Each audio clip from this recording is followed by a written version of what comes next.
It's a primetime newscast in the English language on Canal International. Thanks for joining us. My name is Gladys Ambodiba. Stay tuned for the headlines.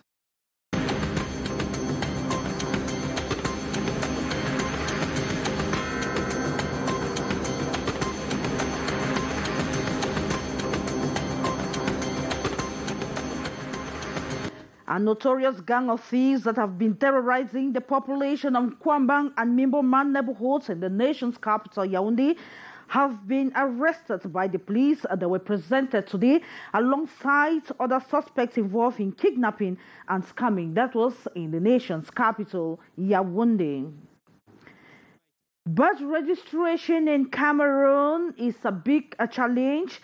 Current estimates point to millions of children in the country who do not own a birth certificate, and year upon year that number increases. A workshop to that effect took place in Bafoussam in the west region of Cameroon to address the situation. You will have the details in this newscast.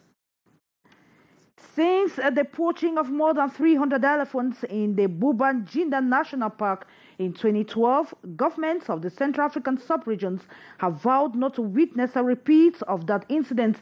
Stakeholders have met in the economic capital, Douala, to make an evaluation of a transboundary agreement signed by Cameroon, Chad, and the Central African Republic. Developments will be yours.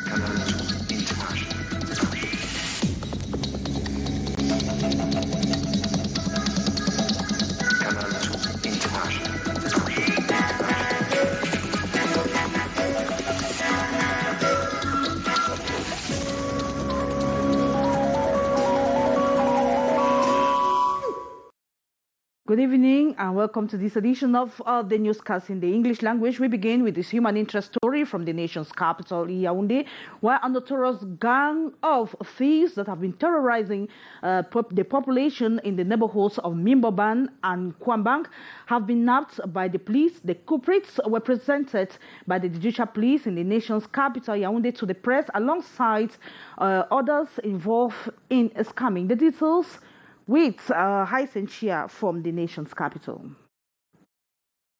She spent 1 week in captivity, kidnapped and taken to about 25 kilometers from Fumban town, West region, after being invited from Bafia, Mbaman Inubo division of the Central region, for a friendly visit. The men accomplice invited her for a visit in Fumbot. Then when she reached Fumbot, the men that accomplice took her to visit the place. Then in the night, the driver of the bike was driving them in the dark places. Then when they reached there is another accomplice who came with a knife, attacked them there, and then from there they took them. With a ransom of 5 million francs CFA requested by the captors, the father immediately informed the police, and the elements of law and order dispatched to the field, and the main culprit neutralized in Fumban. And these are supposed armed robbers specialized in stealing motorbikes and harassing passengers for money and valuable items at Nkwabang and Mimboma neighborhoods in Yaoundé. Their modus operandi well structured. They first of all try to check up on their victims in order to know if they are vulnerable or not. They present themselves as the passenger and they go with the victim, and a second group follow them. And on their way, they take away their bags, phone, and so on. And here are their weapons of operation: guns, cutlasses, and knives used to silence their victims. Unlike the others who use deadly weapons, this 27-year-old is said to be a high-rated scammer, creating fake recruitment opportunities and using the social media to fetch hungry and desperate youths who massively fall prey, depositing demanded sums of money as recruitment dues. And to give them hope, the suspect publishes the names of successful candidates, presenting them to the press this June 1st at the Central Regional Delegation for National Security. Police authorities urge the population to be more vigilant. In any case, in case of the emergency situation, never panic. Report to the nearest police station, and the police at your service 24/7 will do the rest. And to denounce all the suspects, be quick to dial the toll-free numbers 1500 or 117. We now talk Hajj 2022 and the commission involved with the Hajj. A matching grant of 1 billion francs CFA has been disbursed by the head of state to the National Hajj Commission to permit many Cameroonian pilgrims to participate in this 2022 Hajj pilgrimage. A release from the Minister of Territorial Administration, Paula Tanganji, who is the president of the commission, signed May 31st, adds that it will go a long way to reduce the price of the Hajj, which was initially at 3,294,000 francs CFA. We now talk about birth certificates in Cameroon. That is becoming a real problem. Several millions of children in Cameroon are without a birth certificate that was released, that was disclosed during a workshop in Bafoussam in the west region of Cameroon, where stakeholders met to actually address the situation. The details with Morindi. The document is not very big, yet it is the essence of life of a child in the sense that it proves its existence. Notwithstanding its importance, a growing number of children in Cameroon are without birth certificates. This workshop in Fumban in the West region exposes the gravity of the problem, with millions of children either missing their final examinations or rejected because of a fraudulent birth certificate. A lot of people are still very much ignorant about the importance of a birth certificate. The observation is that a lot of children still grow up without a birth certificate. That is the only certificate that gives you your existence. Children without birth certificates are in danger. They are blocked wherever they find themselves or go to, be it at end of year official examination or when they eventually get jobs or wants to travel out of the country. At one point in time, some end up with fraudulent birth certificates because they are trapped. In Cameroon, the declaration of a birth certificate is compulsory. This allows for the establishment of one immediately after birth. The Cameroonian legislature gives a maximum period of 90 days. Experts at this workshop, made up of traditional and religious rulers, heads of civil status registrar, council officials, are deliberating on supplementary judgment, that is, judgment which makes it possible to establish a birth certificate after the date must have expired. Fumban in the West region today counts a good number of internally displaced persons, most of whom are without their birth certificates. That was rather in Fumban, still in the west region of Cameroon. Then let's talk about other issues where municipal authorities from the southwest region of Cameroon have decried the prolongation of the armed conflicts in the two English-speaking regions of the armed conflicts, saying it is hampering the proper implementation of projects in their localities. They were speaking during a workshop in Douala, Cameroon's economic capital. Regina Leketandak with the details. Engulfed by an armed conflict for 5 years, the implementation of the state budget in the northwest and southwest regions of Cameroon remains problematic. There are areas that we carve them out, we call them red zones, that you cannot even dare to execute projects in those areas. Most of these villages in my municipality, for instance, we keep on yearly basis, we are giving them so many projects. Why some areas are left untouched? Because if you identify a project, any need, we have carried out need assessment, but you cannot go to execute projects because contractors, first of all, will not want to come and bid for projects in those areas, talk less of going to execute. What has resulted to an uneven distribution of the budget, as some areas cannot be accessed. Villages like in Eshobi village, in Chang village, these areas, we cannot guarantee the security there because the military are not all over these villages. But as in the seat town of the division, there's relative security. The mayors from the southwest region are amongst municipal authorities taking part in a workshop in Douala, which aims at helping local government authorities to better manage their budget and enhance the development of their municipalities. Here to launch a seminar concerning the execution and the control of the execution of the budget in the CTD, council and region in our region. So we have many responsible coming from the Ministry of Finance, the Ministry of Public Contract. The workshop, which flagged off on Tuesday, is to orientate vote holders, and notably mayors and municipal treasurers, on how to avoid mismanagement and to be more accountable. But some participants believe the timing is wrong. So this workshop is to orientate the vote holders like us, the mayors and the municipal treasurer, on how to orientate them on how they have to go about the implementation of the budget for 2022. But what I want to say is that it's very important for such workshops to be organized.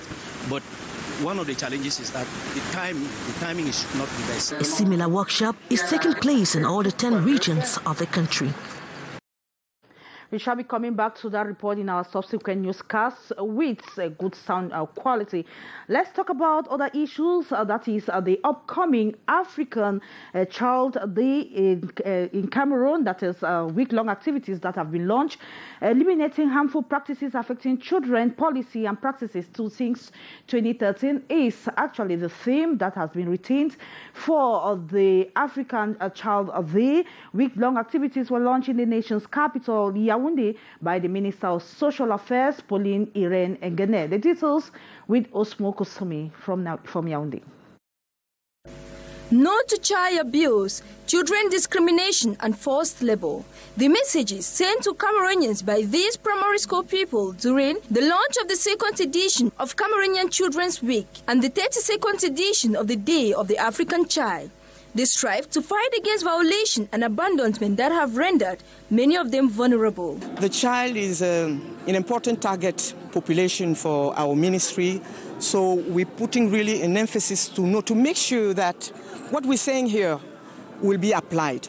According to Pauline Irene Ngene, Minister of Social Affairs, strategies will be elaborated to help the actors in the elimination and protection chain. We have great challenges here today to see how we can reinforce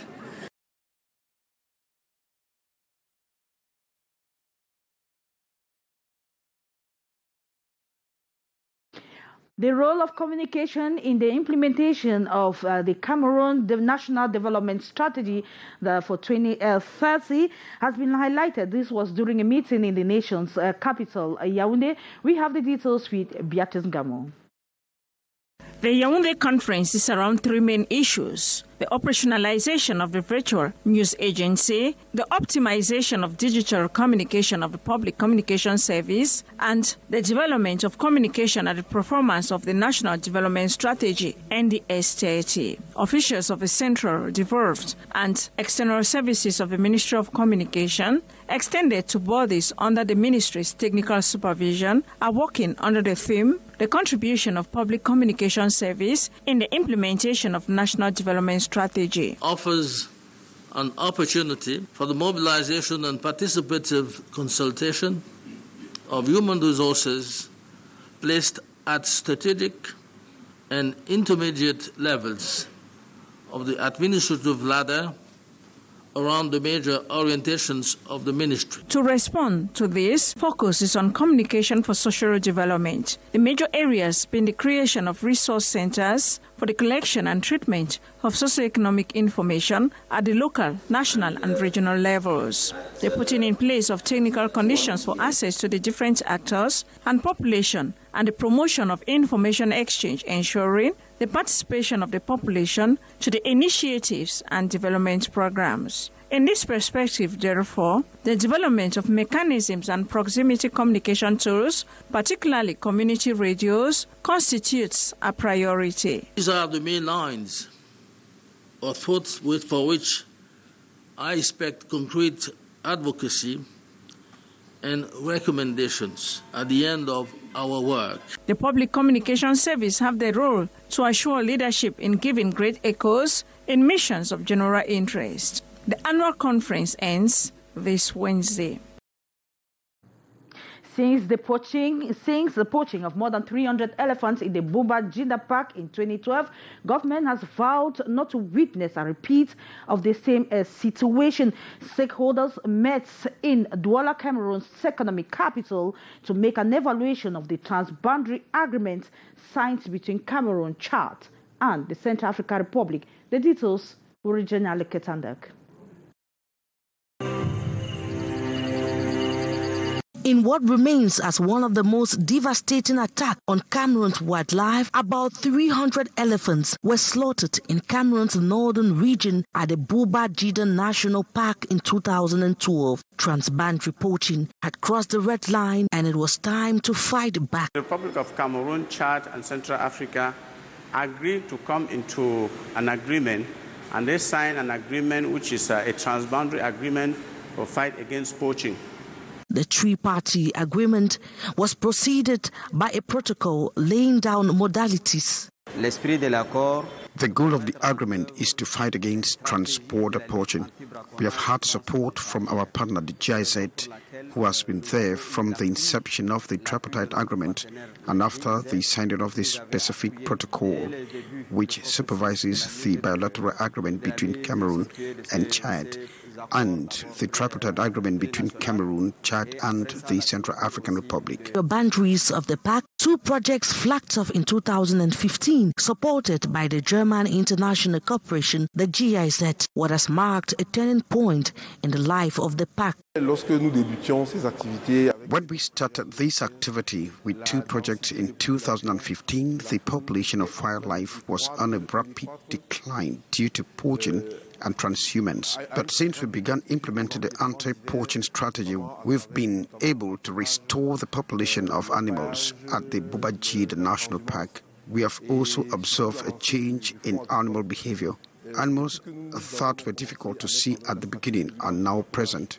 To evaluate results of the roadmap on the transboundary agreement and make proposals to be preserved, actors have been meeting in Douala. Colleagues from Cameroon, colleagues from Central African Republic and Chad to evaluate this roadmap. It has given us the opportunity to realize that a lot has been done thanks to efforts of our various countries, budgets of our various countries, and also the support of our partners, especially the financial and technical support of GIZ project, which has since helped the three countries to move on with the implementation of the agreement. The support from the GIZ has also provided alternative livelihood support to forest-adjacent communities, curbing unsustainable human activities within the national park. The support of GIZ has also helped satisfy certain needs of forest-adjacent communities through the provision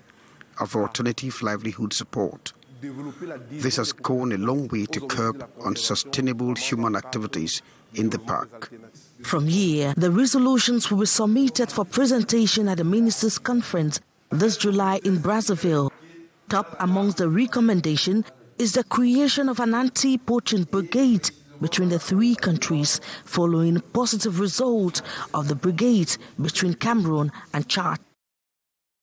It is with that environmental report that we wrap up this edition of the Primetime Newscast in the English language on Canal International. Stay tuned for the Primetime Newscast in the French language at 7:50 p.m. with Katim Okuri, Junior Hussein, and Reginald Ketandak will be yours at the 1 p.m. newscast tomorrow, bilingual newscast. I will be yours same time tomorrow, God's willing. Bye-bye.